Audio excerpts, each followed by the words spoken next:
Hello, welcome to our first ever episode of the Takeaway Sunday podcast. With me and Max. No, Hello. okay. Yeah. Alright, it's going to be rough. It's first episode. Yeah. It's fine.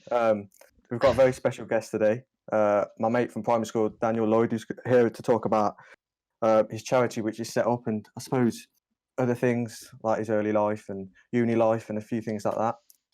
Before we get into it, though, I'd just quickly like to say, dedicating this episode to my nan, who's sadly passed away today. But on with the podcast, I suppose. Obviously, I've known you since primary school, Daniel, but it's been a very long time. Obviously, Very long time. it has. You went to Germany for a brief period. I did. Year 3. Was it think year it was. 3? I thought it it was was year year 3. 4. Popped Oh, off. okay. Popped off to Germany for a year and never came back. Yeah, it wasn't meant to be. I always remember it was only meant to be a short period, and then it just seemed to go on and Yeah. on and on. Yeah. But I suppose, How long did yeah, you end what up was going it? there Oh, for? go on. How long were you there I for? in was general? supposed to go over for a year, I think it was. Yeah, I sort of said goodbye. I think it was just going to be a year. And then 7 years later, we were still there. And then we moved over to Spain for 5 years. And now I'm back in the UK for uni. Bloody hell. What was it that made you move to Germany? Or why? How come you moved to Germany? It was just an opportunity. I think my dad was given. I think with his work, it was just something different, a new chapter of life, I suppose. Oh, nice. Something that no one we knew had ever done. So I think my mum and dad were like, "Yeah, let's give it a shot." That's actually really cool. To be fair, Yeah, I don't think something I that. honestly don't think I don't know how I don't think I'd be able to handle it. I suppose it kind of helped that being a bit younger. I don't know. Maybe that was a Oh bit yeah, more of an absolutely. advantage of being going when you're like year 3 or 4.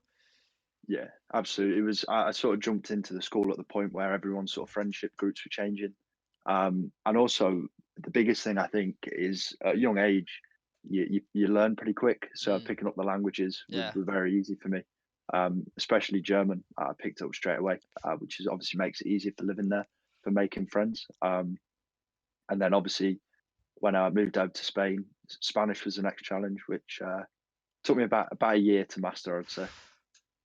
Wow. So you went into when you went over to Germany, you were put into a German speaking school, or was it sort of a mixed? No, abroad they do. They have like international schools, Oh, okay. which are sort of like private English schools, I guess. But generally, the majority of the kids in there are from the country that it's in. So the majority of my mates were sort of German, and then in Spain, majority of my mates were Spanish, just mixed in with some other nationalities as well. Quite a few Americans, a lot of Russians as well. Oh, That's really cool. Yeah. Well, Yeah, obviously, I was going to say, the times you'd come over, or you'd come back, and then obviously, if we ever got to meet up, I just remember playing like video games in my lounge, and we'd always have like pick a mix or something. It was yeah, just it a good was. I fun. remember. I have a vague memory of you having like little vending machines, like sweet vending machines. Yeah, yeah. Oh, I didn't Yeah, know it was about good that. times. Yeah, it was. To be fair, I'd forgotten about it until now. It's one of those things you just gets put away one time, and then you don't see it ever again. Yeah, it was. What was it? Crunches, I think you had in there as well. And then Oh, we'd be playing games, and your mum would come up with the smiley face potatoes and the oh the yeah. dinosaurs. That's what. Oh, simpler times, eh? Much simpler Oh, wasn't it times. indeed? Ah, Wasn't it indeed? Yeah. That So must what? have been like year 5 or year 6. Yeah, because I do remember, like, obviously you said you were only meant to go for a year, and then it just kept getting extended and extended. And I remember every time you'd come back, I'm pretty sure I'd be like, "Oh, is it permanent? Are you coming back permanent anytime Yeah, soon?" And all this. And then you'd be like, your "Maybe guess next was year, as maybe good as next mine. year." Yeah. So was it a similar reason you went to Spain? Was because it was another opportunity? Yeah, it was just another opportunity. I think my dad had, and who wouldn't say no to moving to Yeah. Spain? You know, Lovely weather. it is oh, on the coast, on the beach, nice little oh, swimming pool. Sounds great, to be fair. A bit jealous. yeah. Yeah, it was a good experience. The first couple of years of going there was something different. It was like a holiday for Mm. 2 years. Oh, nice. So you say you can sort of speak fluent German and Spanish now then as well? Yeah, I mean, my German's a bit rusty. My mum and dad have actually moved back to Germany, so I've Okay. got to get back on top of it. But yeah, I'm fluent in German and Spanish. And how was it moving to Spain? How did you feel about the decision to move to Spain? Was it similar to how you felt when they made the decision to move to Germany? moving to Germany, I was sort of too young to know exactly what was going on. I think I sort of just went along with it. My dad had been working in Germany, like traveling a lot, so it was just a sort of familiar place to me in my head. But Spain was very easy. I got very lucky with that. Some of my friends in Germany um, were actually Spanish, and they'd come from the school that I was moving to. So when I first moved over to Spain, straight away I was taken to meet a load of people from the new school, which made moving into the school very easy for me. I had mates as soon as I walked in, so I got very lucky with that. But I was extremely excited. I do remember being super excited.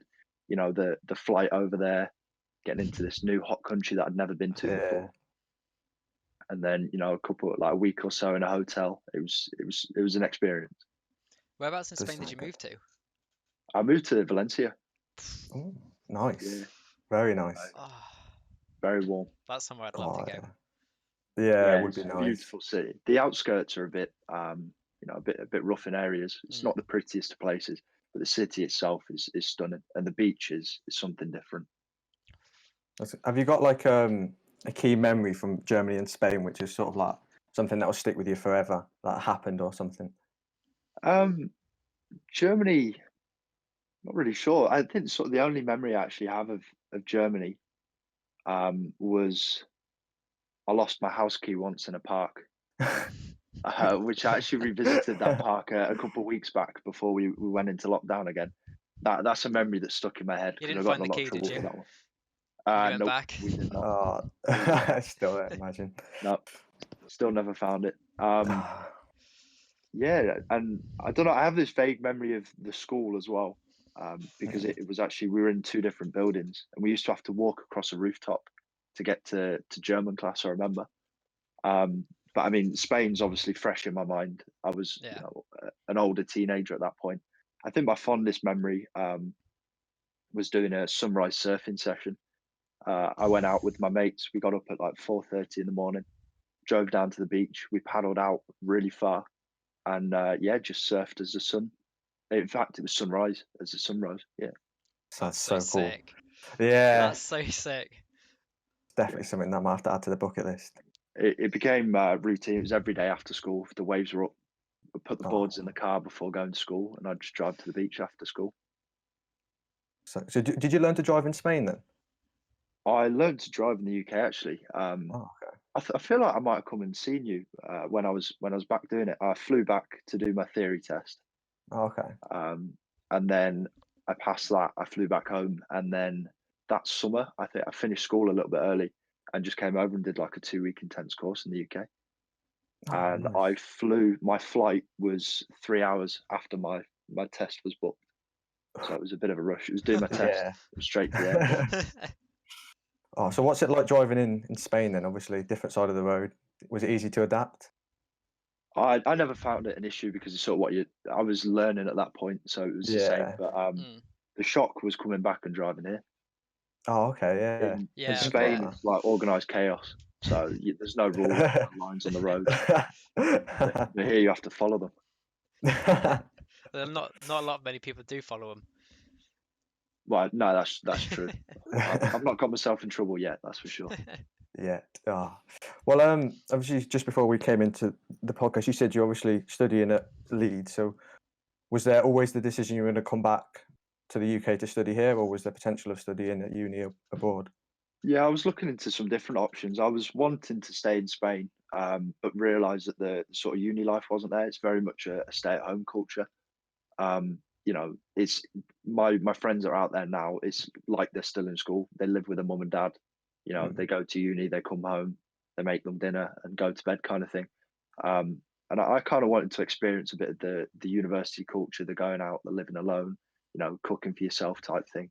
Yeah. So I ended up looking into the Netherlands and the UK.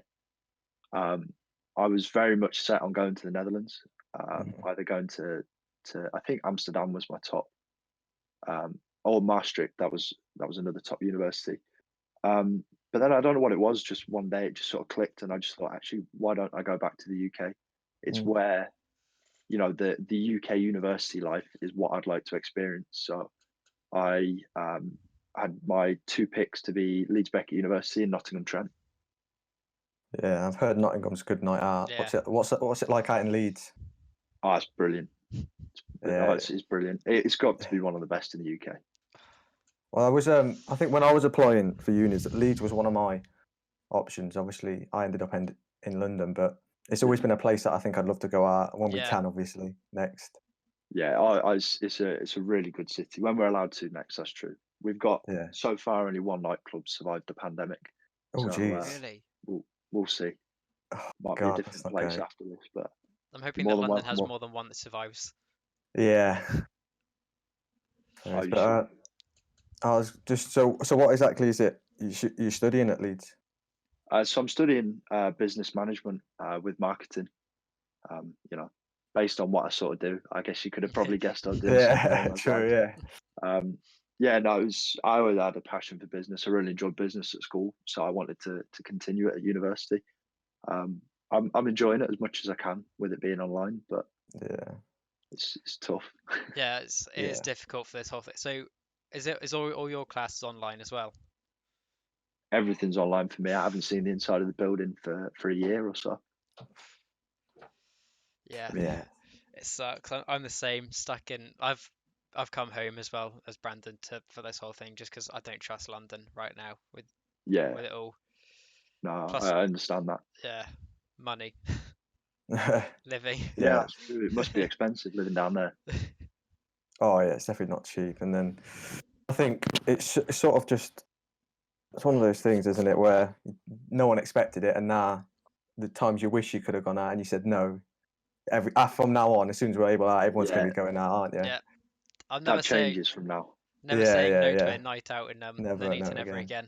again. Oh yeah. Have you been out in Nuneaton, Dan? I have. I don't know if that's an unfortunate thing or not, but yes, I've been out multiple times. Fever's the place to be. Oh yeah, God, big up Fever. Oh, Have you enjoyed it? Did you enjoy your nights out here, or They're comparing certainly it to different. Leeds? Yeah, it's Uh, definitely different. yeah, it's different. It's same, different. It's a different group of people you're going out with as well. Yeah, You know, true. I'm generally going out with like my cousins or friends. So it's a different group Yeah, of people. It's always fun. A night out's whatever you make it and the people you're with, isn't it? Really? yeah, exactly. did you go So, to many just clubs? Oh, sorry, Brandon, you go. no, I was just going to say, do you still speak to anyone from sort of, I suppose, from Nuneaton? Really, is there anyone? Yeah, I keep. To be fair, I've kept in contact with more people than I thought I would have. I've seen Abby Swain a couple of times. She's up in Oh, Leeds. okay. Yeah. Yeah, she's up in Leeds. Yeah, just kept in contact with the odd couple of people. It's Oh, quite fair enough. hard to though with it having Yeah, not seen anyone in years. Keeping yeah. contact just online is quite difficult sometimes. But no, you always know when you walk into Fever, people know who I am. Yeah. It was bad to bump into someone. Yeah, exactly. What are the? Did you get many nights out in Spain? Yeah, they're very different over there. They're not much. England's very much a drinking culture. Spain's more of have a casual few drinks and a dance kind of thing. The nightclubs over there, you you don't go to until like 1 or 2 in the morning, and that's still Okay. considered going to them early. Pre-drinks isn't a thing. You sort of meet at the club, like in the club car park. You'll have like a bottle of something with you. Like what they do is they get like a Fanta bottle, and you just pour like a mix into it, and then you'll have that in the queue to the club. All your mates will meet in the queue, and then you'll go into the club together. Which was I prefer the English way of doing it, but Oh yeah, Yeah. each to their own. definitely. And they're also very much like they dress up smart to go to the clubs. It's like shirt and chinos kind of thing. Oh, wow. You would never ever see a Spaniard wearing just a t-shirt and jeans in a club, no matter how dirty the club is. Oh wow. It's sort of weird how I suppose the different cultures, isn't it? Like obviously, if me and Max went over there now, not having to experience this, not having any pre-drinks or anything like that, it would just seem weird. Like, Yeah. It's not right. Me and Brandon we're trying to plan it with our Spanish mates. Like, right, okay, we'll start at like 8 o'clock with pre-drinks. They're like, Yeah. what is? We turn up and our jeans and a t-shirts. Like, what are you wearing? I mean, here I'm already in. You're already in the clubs here before in Spain they'd have even like had dinner and got ready. yeah. But Oh, it's We do their love our clubs. sleep schedule's off a bit over there. That's for sure. Oh yeah, I bet. So do they? I presume they sort of still close at a similar time as the ones in Uh, UK. mm, they're a lot later. You can stay in a club till like 6 or 7 usually. Oh, You sort of leave at sunrise. But okay. they don't open till like 1 or 2, so Mm. it's just like a shift in time really. Yeah, true. They just They've start a bit also later. got that. They've also got like the bar culture out there as well, which is you sit down at 10 o'clock, you'll have some dinner, and you'll just stay there drinking beers. That doesn't seem That's too very bad. much a culture in Spain, but I think that's more of the hotter cities that do that. Oh, okay. But that's supposed to be like a family thing to do and close friends. Okay. Yeah. Well, so what about Germany? What's it like? Obviously, have you been out in Germany or not? Yeah. Germany's pretty much the same as here. Um, Oh, okay. a lot of the nights out are based around the Irish pubs, but yeah, it's very much similar to here. Um, it's very beer driven over there, as you can imagine, Yeah. because it's cheaper than water in some areas. So, Jeez, that but yeah, is. the nightclubs are the same. The bars are pretty much identical to here. A little bit cheaper, I think. Oh, okay. But in Cologne, for example, where I used to live and where my parents live now, you have these beers called Kolsch's, which are like really small, really tall, but like really thin glasses. Um, you'll have like 20 or 30 of them before you go out, kind of thing. But Oh, they're okay. only they're like 50p a glass. Jeez. I'll have to go over to Germany. It sounds like It's a good laugh. Ethan's like prime is Oh, I'd love it, his wouldn't he? favorite place to go to. Yeah, he loves cheap drinks. Anyway, he can get it. I hope Uh, Prague's a place for that. yeah. Oh, it's like once this whole pandemic's over and we can just get out, we just get out to every country, try and have a good laugh anywhere. Really, it's Yeah, my obviously, bucket list is a good 3 pages long now of yeah, places I want to Yeah, go. I see it's all just this sort of admin. stuff on on TV, on YouTube, sort of stuff. So like, yeah, I want to do that, but I can't do it now. Gotta wait. Yeah, Yeah, exactly. I mean, I think to an extent there is a positive that's come out of the pandemic, is it's made people more ambitious and open their yeah, eyes to stuff like No, that. yeah. The yeah, stuff we'll experience from now on will be better than what we were expecting to have done. yeah, exactly. They'd never come along. I feel like it's definitely brought I'm trying to think of the word, like a sense of value as well to this the Yeah, whole thing. It's like this can happen at any point. If you want to do something, do it, Yeah, yeah, because something like this could happen again. It'll impact it massively. You're like, okay, I've got to put a delay on that for like another year or two. yeah. We've got to enjoy ourselves while Yeah, we're young. 100%. oh yeah, definitely. I think we've already lost roughly a year, so we've just Yeah, got to make up for it, haven't We we? we So, got 2 years worth of for next year, Brandon, for drinking. oh yeah, what are you in your final year I'll at be my uni? final year next year. Yeah. Are you in your yeah. final year, Daniel? Me too. Yeah. Yeah, is in your final year now. Sorry. Oh, I'm in my final year now. Yeah. Yeah, Sorry. yeah. So Max is in his second year, so he had a break. So obviously he'll still be at uni, hopefully when everything's still open. So I've still got Yeah. a card to sort of go out and meet him and stay Got around his and places just get to go. drunk. Yeah, exactly. Take him That's an to excuse to Piccadilly be. Institute, the best club in London. The worst club in London. Oh no, XOYO.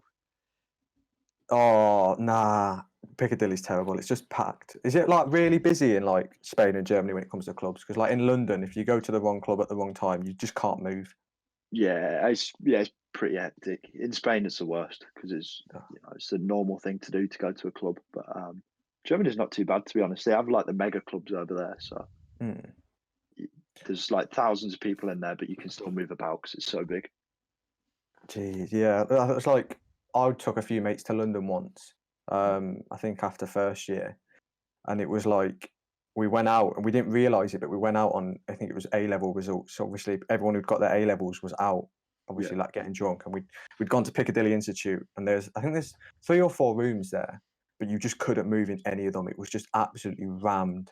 It's just sort of just ruined the experience a bit because you can't move, you can't really get to any bars. It's just packed, and I suppose that's why I think we've always sort of found the better clubs where you're going on when there's less people there, or they sort of actually control the numbers, so you can actually sort of move yeah. around a bit. I find the best days were always weekdays Yeah, because there's like you don't get the adults in there, the dads and the mums in there as much because they've got to work the Yeah. next day. But I think the worst one I say it was a good club, but it was Thekla in Bristol. And oh my God, you're like this. You can't move. There's no arm movement whatsoever in there, and it was rammed.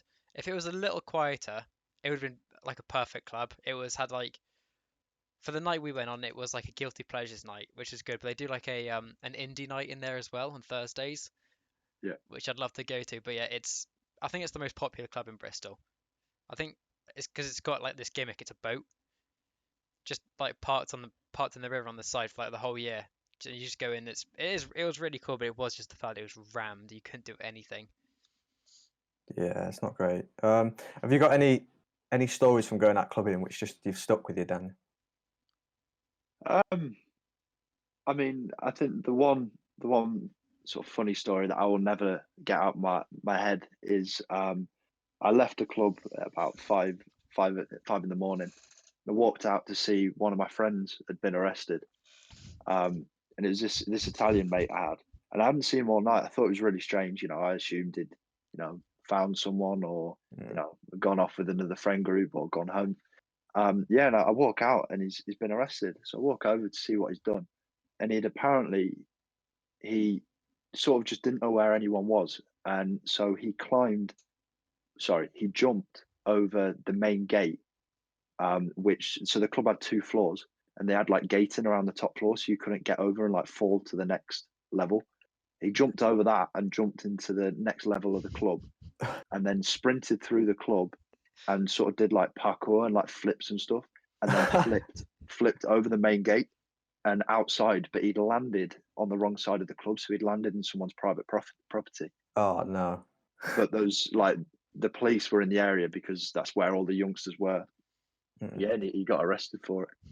Oh, sugar. It was just one of those really strange things. To watch the Yeah. videos after, the CCTV footage was incredible. Oh, I bet it was. I bet. But he's just like that. He's like one of those parkour people. Oh yeah, fair enough That's to him. his Being in the main club, hobby. you just see some geezer just doing flips over the top. He was like, "What is he doing?" Yeah. I think one story that I think I'll never forget would be obviously at Fever. Where else is it going to be? I think it might have been A levels for us, and we've gone out, and obviously, do you know there's the 3 rooms, and then you've got like the cheese room. Yeah. So I was in there with my mates, and there was this group of women. They must have been mid-40s to 50s. They were quite old, but they were having a great time, not judging. And then there was this point where they sort of like slowly came over to our group, and then somehow they like pinned me out. And I just remember like just being in the middle of like 4 to 5. They're like of these like quite middle-aged women, just all circling, dancing around me, and I'm like really like, what's going on here? Like it was just confusing. And I'm looking at my mates like, help me, and they're just laughing their heads off. And then they just walk off, and I'm just stuck here for it's probably about 10 minutes. They're just dancing around me, and I just don't know really what to do. And then I think I was saved because they'd clearly had some other lad early in the night who came over, and he took them all away in the end. But I was like, at the point, I was thinking I'm just going to be here for the whole night, just dancing around these middle-aged women. I could not get out. They were like compact. It was like they'd planned it.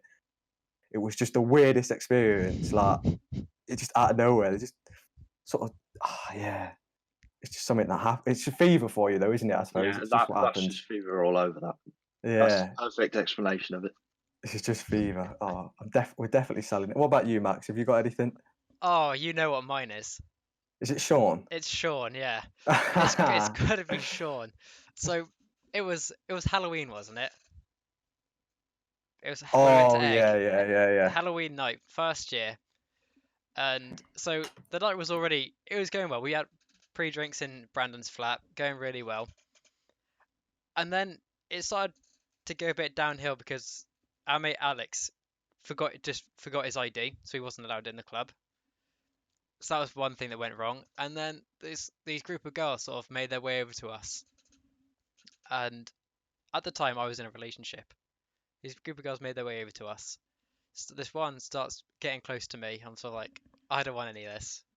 Please don't do it. So I'm backing up, and she keeps backing up into me. And then eventually, when I'm like, okay, I need to go with. I look at Brandon and Sam. They come over to me. They get her away from me. They sort of scoot in between us. So I'm very thankful for that. And then I look over and I see the same girl, just her and Sean, just making out in the middle of the car. I was like, okay, feel uncomfortable. What made it worse that she was staring at me. I just caught eyes just staring right at me while she was making out with our mate Sean. It was awful. It was mentally scarring. I just saw it, I was like, oh my god, I need to leave. Luckily, there were 6 floors at this club, so I could easily escape and get away. But I was like, oh no, it was probably it was. probably one. Like, that's yeah. It was. I just remember being with Sam at that point, and Max is just sort of like, you could just see him asking for help because this girl was just getting closer and closer. And I think it was Sam who sort of like just nudged her and literally just nudged her into the path of Sean. And then yeah, they were just got it. Then Sean obviously was like really gassed about it, thinking he just pulled someone. But I think she just was about to try and make out with Max, and then got pushed into Sean's way. And then she was looking at me. It was all stuff like, this is what you're missing out on. I'm sort of like, thank God, I'm missing out on this. I don't want it. Yeah, just hopefully soon we can create some more stories at clubs. Things like that. Maybe one day. I think, to be honest, you'll be making better stories than that. It'd be travel stories and yeah. Oh yeah. That's what I'm hoping for, at least. Yeah, that'll be good. Well, I suppose sort of obviously we've taken a bit of a detour, but what sort of aspirations do you have after uni? Like obviously, yeah. Besides bar, obviously the charity. Like, what's your sort of goal? Obviously, my main focus is going to be on the non-profit, on the charity next year, and also sort of just trying out some new different projects that are not involved with that. Just continue to learn, maybe earn a bit of money here and there, doing some different projects, growing my business portfolio, I suppose. But no, really, to be honest, I'm going to focus on enjoying myself next year and for the next sort of 3 years. I'd like to tick off as many things off my bucket list as possible, both traveling wise and activities. I've got some activities I'd like to do. Just so I feel like I can catch up on the year that I've missed. Yeah. Do you have like a number one thing that you want to do? Like what at the very top of the bucket list? I think the top thing I'd like to do is I'd like to climb another glacier, climb another mountain. Hopefully bigger than ones that I've done in the past. But I did one when I was younger with my dad, and I would like to do that again with him before I get too busy with work, or he gets too old and incapable of doing it. I think that's the top thing on my bucket list, and hopefully I can do it this summer. That's so sick. I'd like to get my parachute license as well. Have you been parachuting before? Yeah, I did it for a friend's 18th birthday quite a few years ago in Spain, and I've just always wanted to jump out the plane myself. So nah, it's something I've always wanted to do. To be fair, parachuting. Incredible experience. Yeah, that's rushing adrenaline. But obviously with a new podcast, we've sort of come up with a segment. We've called it Sunday's Rankings.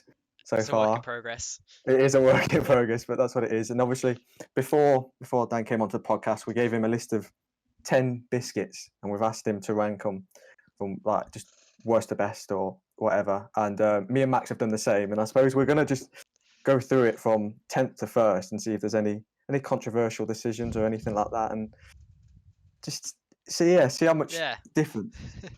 It could be shambles, could not be. We'll see how it goes. But yeah, have you got your list in front of you? I've got my list in front of me. Are you going worst to best? Yeah, we'll go worst to best. I feel that's the best place to go. All right. So what have you got? Really controversial. Oh, already? Oh. First off, I already know that I'm going to upset Brandon. Oh God! All right. So what have we got in 10th? Got a pink wafer. Yep, me too. No way! You cannot have a pink wafer 10th. Yep. That is shambles. No, a pink wafer. A pink wafer. It's nothing else. There's nothing about it. Yeah, exactly. There's a lot about it. Boring. Name another pink biscuit. Party ring. Shit. Boom. No, pink wafer. That you've done a disservice there. I'm not gonna lie. Well, the I've Ruby got a Kit ginger Kat. nut in 10th. A Ruby Oh, Kit okay, Kat is that Max. one. Yeah. I was that alright, chocolate bar. okay. I'm not really gonna count that as a biscuit. Oh, no, I think no, it's a biscuit. A Kit Kat's a biscuit, right? Grey area. Yeah. Yeah, Okay. it's a grey area, that one. Oh yeah. Well, Ginger I have a nut. ginger nut in 10th, which Oh, I feel like. that's a bit harsh. I think that's a little bit hard. Oh, okay, on my next one, I think this one's gonna be controversial. Well, what's your 9th then, My Max? 9th is a jammy dodger. To be fair, my 9th is a jammy dodger as well. Is it actually? Yeah. Oh, I put digestive. Now, I put it above pink wafer because I thought that you can make things with digestives, like a cheesecake. And it's actually quite nice. Oh, that's true. But alone, you wouldn't have eaten them. True. Oh, you alright, Max? Yeah. Yeah. You want to say something? Yeah, no, I'm okay. It's an opinion. Well, it looks of it. It's an opinion you don't like, but you know. Yeah, we all have our own opinions. It's okay. I'll accept that I Well, put pink wafers last when you didn't like that one. yeah. So, well, why is a jammy dodger 9th then, Max? Just in like jam. Oh, I forgot you're a very plain human being, Yeah, I aren't you? am. And that is not even in a disrespectful way. This guy orders Mackey's and asks for plain every time. Any burger, it's literally just a meat sandwich. It's what we call it. All right, we don't have to go into this slander now. No, we do. Okay. What's the point in that? Exactly. He'll get a cheeseburger and just like, nah, I don't want any cheese. Just give me a bun, meat, and bun. Does it still No cost sauce. 99p? Yeah. Yeah. And you've asked for half of it taken out? Yeah. It just makes no sense. Have you ordered a Big Mac before, Max? Anyway, what have people got Oh, in 8th? okay. He doesn't want to answer. I've got a bourbon in 8th. Oh. Me too. Yeah. See. They're fake chocolate, aren't they? Yeah. There's nothing about them. It's like eating cardboard. I'll back that. 100% back that. Right, Max? I'm not making friends on this, am I? No. I think if I remember correctly, Max is a big Right. fan of bourbons. Deep breaths. Deep breaths. Get through this. I've got a ginger nut. You know, okay. It's an See, opinion. that's not. It's an opinion. It's an opinion. Doesn't matter. Oh, I feel like. That one I upset don't me. know. Well, what about 7th then? We'll move on before it. I got party rings. Party rings. No, again. Oh, I've got a digestive in 7th, so it's not too far from. It is a bit plain, isn't it? Like, it's Party alright. rings are tasteless. Yeah, they're not great. No, They're no. not great.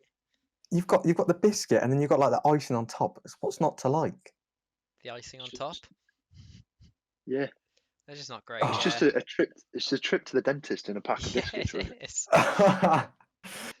Every time I'm gonna have a party rings, now that's all I'm gonna think. They're harder than Oh, stones, mate. Oh, disrespectful. All right, then what about 6? Custard creams. Oh, I can back that. Yeah, I can back that. My 6 is a chocolate digestive, but custard cream in 6. I think I it's got fair. Maryland fair enough. cookies. Ooh, that's a bit low for a Maryland cookie. Yeah, no, the thing with the Maryland cookies, they're nice, but I couldn't destroy it. I'm going off whether I could munch a whole packet once. And these, I probably get about halfway and I was like, okay, I'm bored now. You're bored. Mm. Ah, Plus, I know they're Okay. smaller, but there's so many of them. The packet's like this big. yeah, they're big packets, but it's a Maryland cookie. It's just can munch on them constantly. Apparently not. Well, for me, my 5th is a custard cream, so obviously it's just one higher than yours, Dan. Yeah, what did I put in my 5th? My 5th was ginger nut. Oh, that's I quite got- high, you know. Yeah, they got a nice little cup of tea, didn't they? Custard creams are my 5th. Oh, see, so are you more of a tea man than a coffee man? I don't drink Oh. tea. I'm a coffee all the way. Oh, Like, okay. If I ever do have one, like if my nan's made me one that I've not asked for, I'll have some ginger nuts with it. Oh, okay, fair enough. Yeah, I can back that, to be fair. What did you say yours was, Max? Sorry? Custard creams.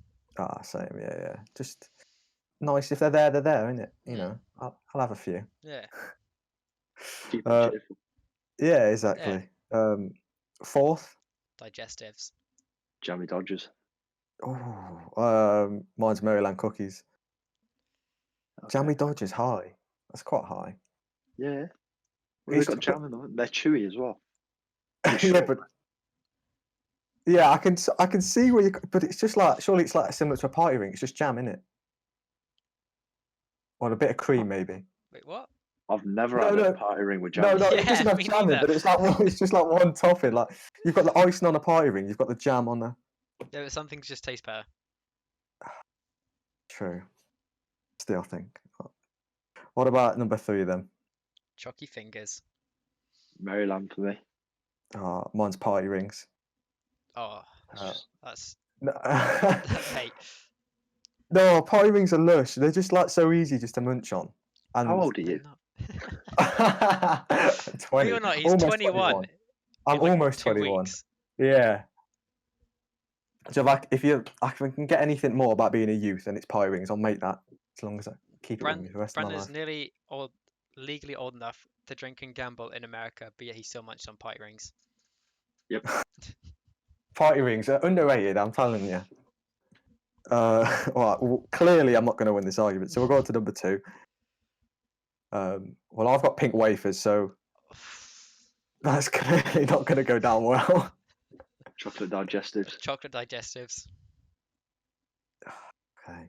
Yeah, I can back that. To be fair. You can't argue that one. Yeah, mate. Yeah, There's no, you're not getting I pink suppose- wafers second. Yeah, no, it's not a chance. And then your top one, the pinnacle. Bourbon biscuit.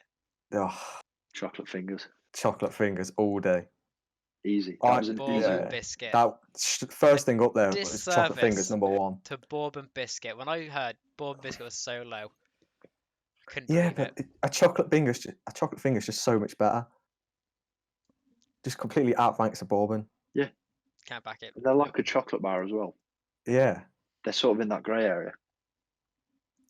So it's just Okay, I just will what it say is. it depends on the bourbon because some bourbons taste nicer than other depends on the bourbons. bourbon. Yeah. Yeah, but you don't say that about chocolate fingers, do you? Yeah, you Chocolate get fingers.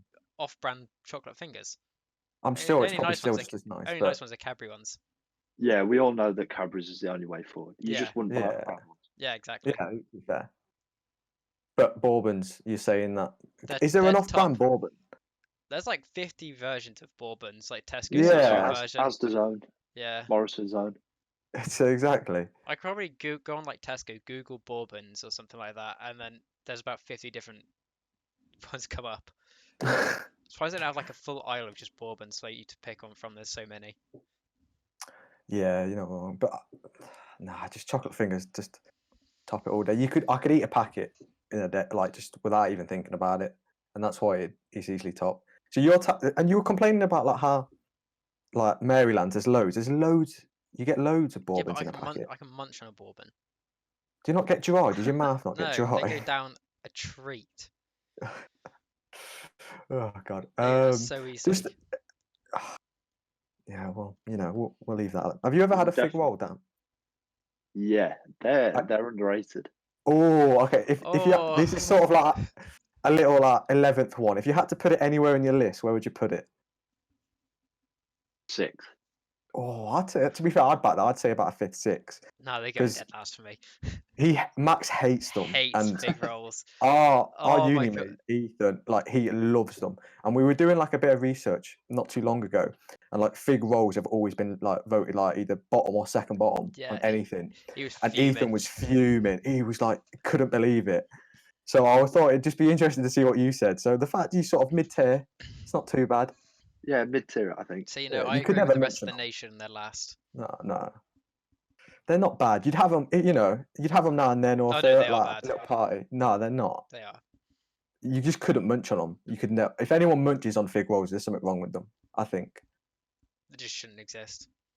Well, they exist in the same like biscuit tin as digestives, bourbons, and custard creams and fig rolls. They all belong in sort of one, like mixed up. You don't know what you I'll get. back that. Yeah, I'll back that. 100%. It's true. All the off-brand biscuits.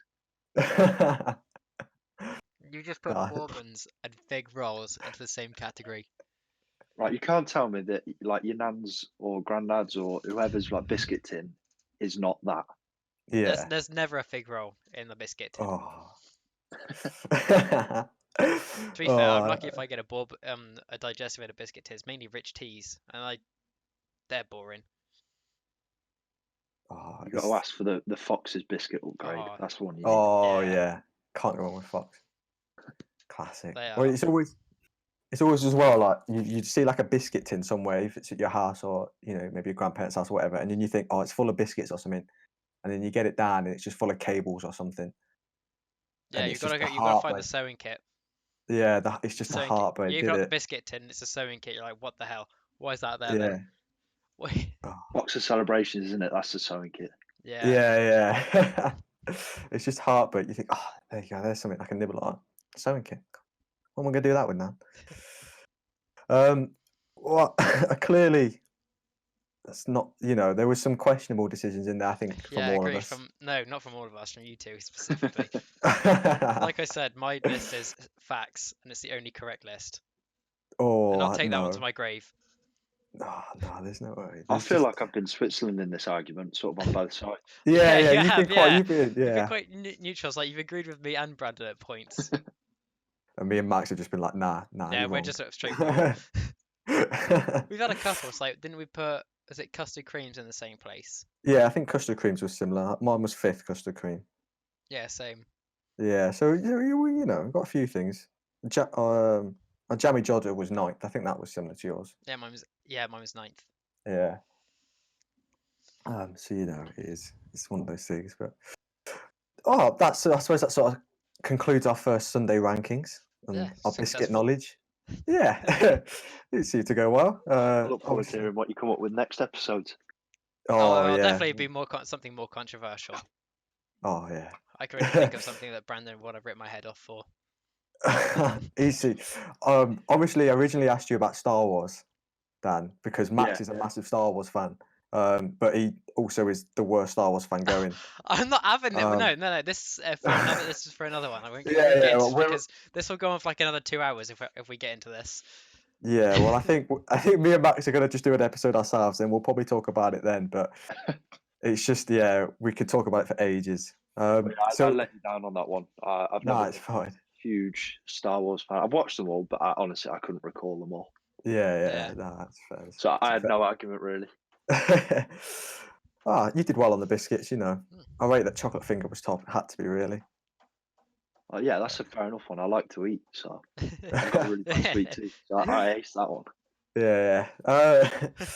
I suppose now after sort of we can sort of look into your hobbies a bit.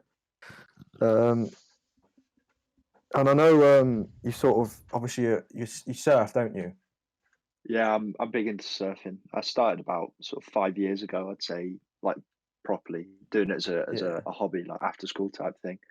I did a lot in the winter because the waves sort of were bigger in the winter. It's freezing, Oh, I was going to say, but surely it's cold. before school it was the best thing I could have done. It's really refreshing, wiped me up. Then every summer for the past 5 years, I've been a surf instructor at a couple of the schools along the coast, sort of specialising in like kids with disabilities or like younger kids. Yeah, I've done that every summer for the past 5 years.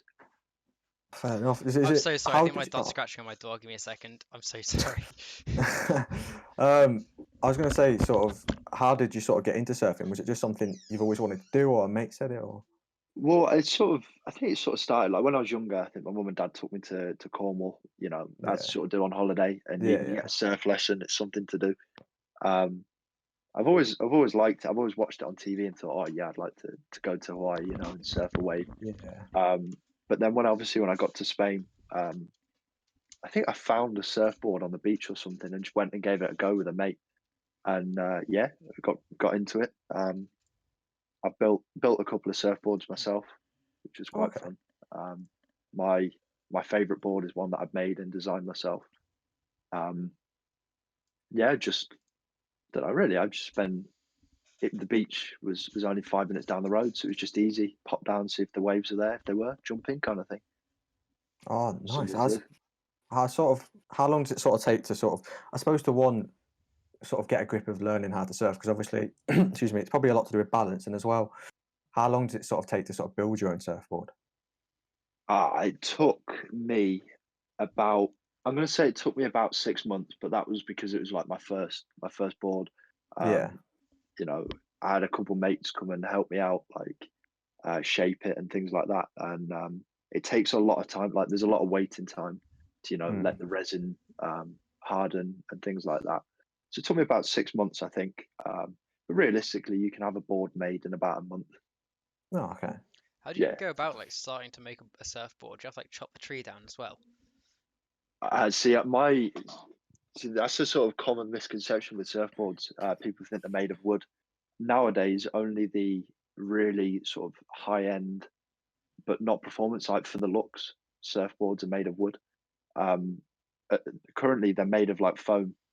So, like polystyrene. Oh, yeah. Just shape that into a surfboard. A bit of fiberglass on top, Okay. some resin on top, and let it harden, kind of thing. That's very basic, but that's the So materials that are used. surf's up lied to me then.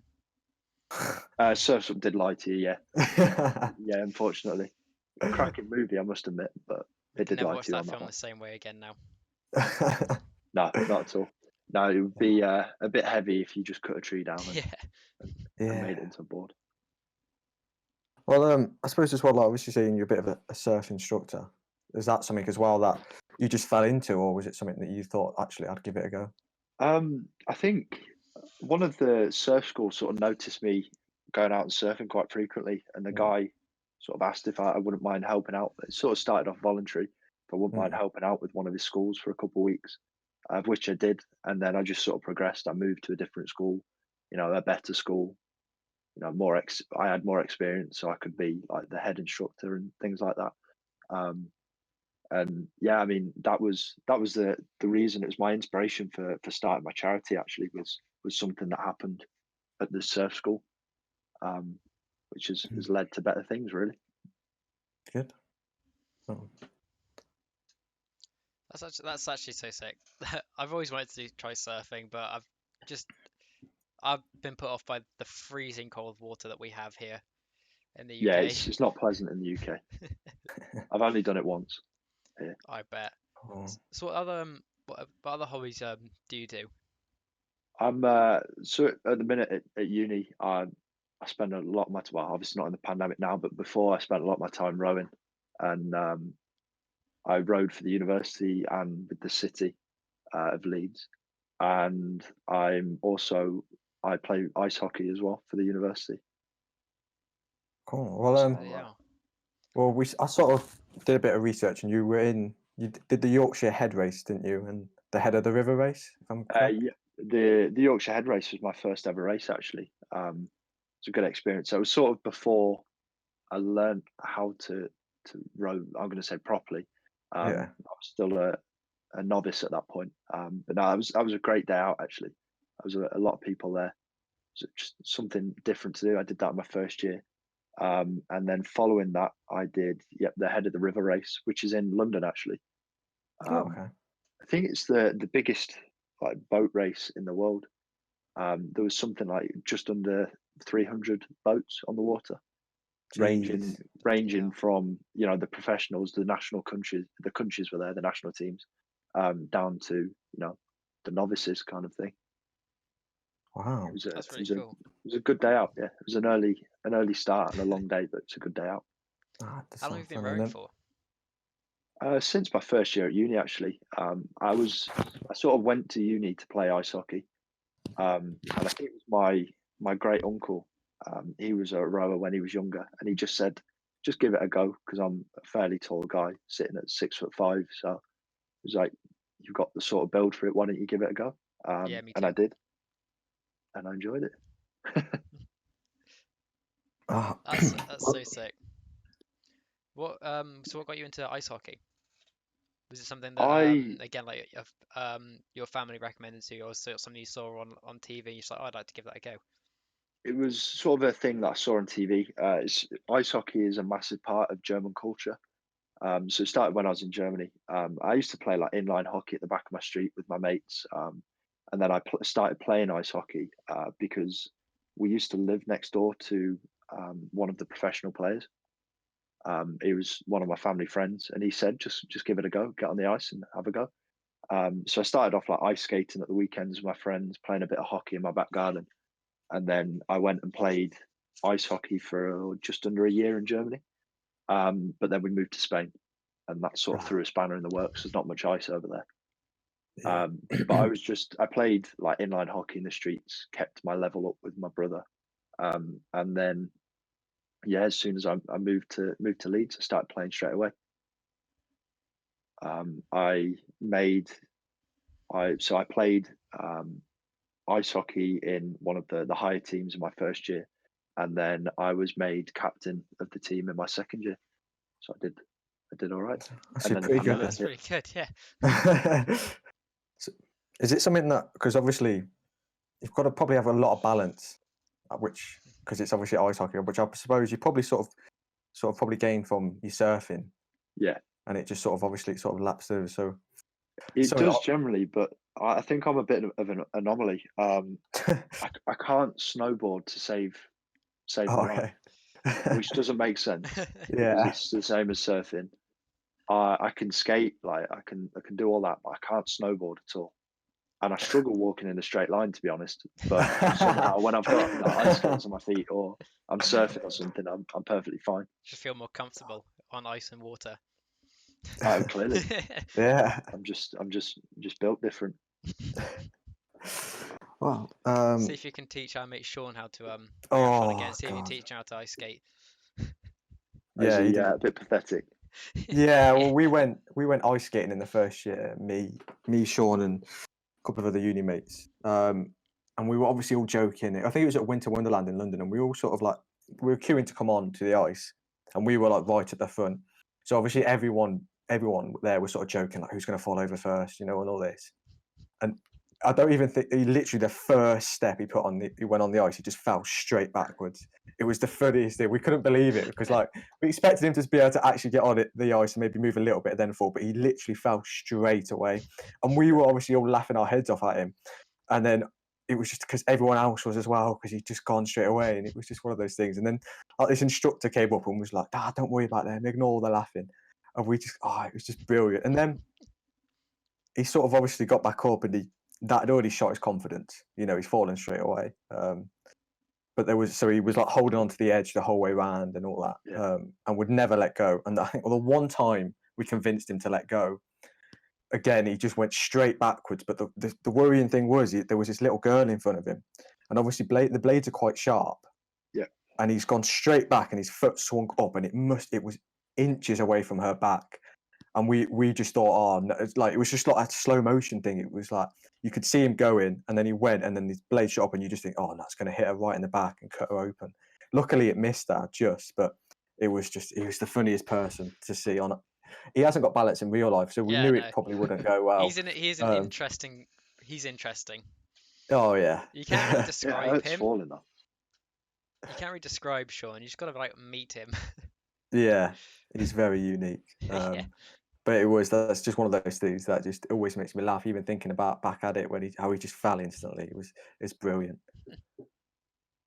But I suppose we should probably talk about the main reason you're on here, which is obviously your charity, which is Health to Oceans, and it's what a little bit back sort of into it is obviously coming into the new year. I decided to raise money for 12 different charities over each month, and for March I'll be raising money for your charity.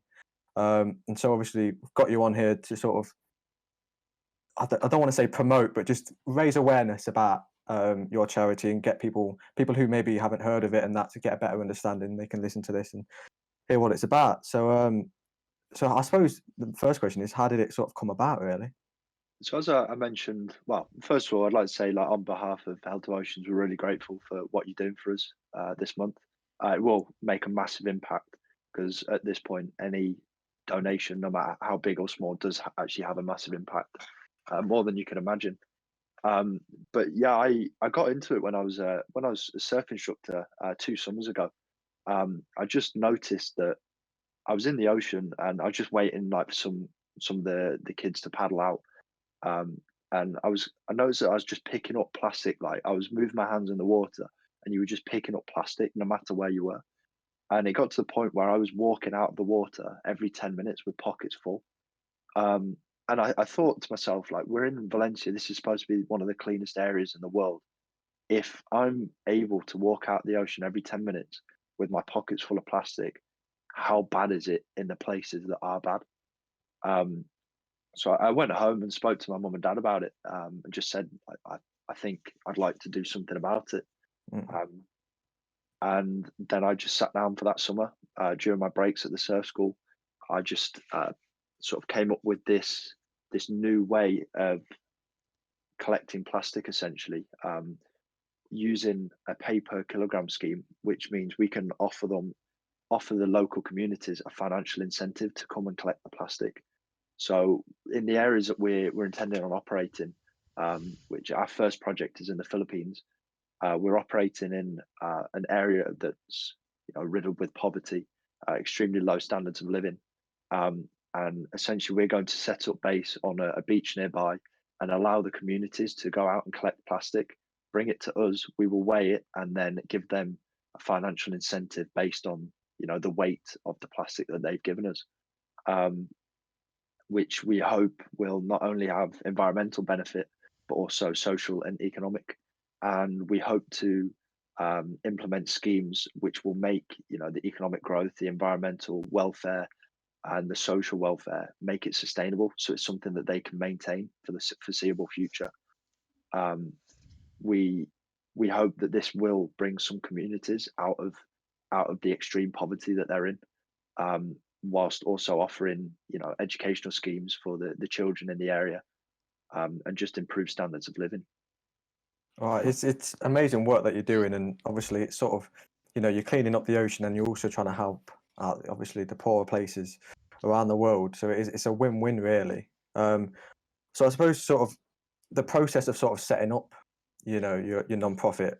How did that sort of How long did it take, and were there any, I suppose, like bumps in the road to sort of setting it up? Bumps in the road is become a daily thing. Ah, It's very much it's not what it's sort of who you need the right people around you that mm, can help and just offer you the support and guidance. Also, the people like to believe in you and believe in the mm, idea. I've dedicated just under 2 years now to this project.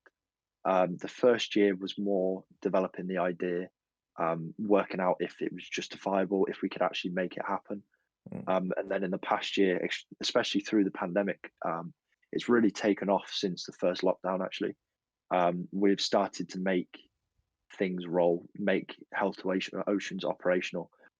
We actually have our first ever project, scheduled for the 27th of February. So is it next week, week after, Mm. where we are going to a beach and doing a full one of the biggest mangrove regenerations that's ever been done. This is the ecosystems and the biodiversity along the shorelines.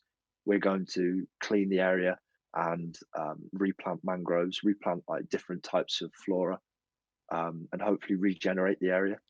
This is just almost like a little side project that I just set up whilst we're waiting for the pandemic to blow over, so we can go over to the Philippines and do our main Health to Oceans project. That's actually incredible. Yeah, it is. It's something that It's been stressful, I must admit. Yeah. Being Yeah, a university student, obviously I'm a student. I'm not a millionaire. It's hard to build a charity on very little funds. Charities are generally started by older, very successful businessmen who just want to put their money somewhere. mm, Um, I'm not doing it for the financial reasons. I'm doing it for the improvement of our world. And so, trying to build a charity based on no funding is very difficult because they're yeah. not made to be built that way. I'm sort of defying the odds right now with the charity, but I hope to make a change and also hope to prove a point. No, it's amazing work that Yeah. you're doing, and obviously I will try my best to raise as much money to help out in any way I can. Very appreciative of that.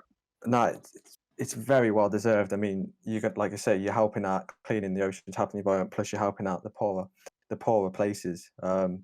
So obviously, we've raised, well, for both months so far, which I've done obviously from January and February. We've hit the target. So that means I'll be putting an extra £10 for every target we hit. So obviously that's 20 quid extra going to your charity, which hopefully can make a good impact. And I suppose the question is, when the pandemic's sort of over, how long do you think it will be until you can hopefully get out to the Philippines and get the ball Well, rolling? we've got a mega project developed at the minute, which is fully approved. We're ready to go. We've set a date of, well, we've said January 2022, based on the pandemic, the sort of guidelines and sort of what's happening, what we've been guided by the Filipino government. They expect us to be able to go over in January to do the mega project, which has a reach of approximately 70,000 people. Okay. We're aiming to positively affect 70,000 people in this one project. But they've offered us the ability to go, not us physically go out there.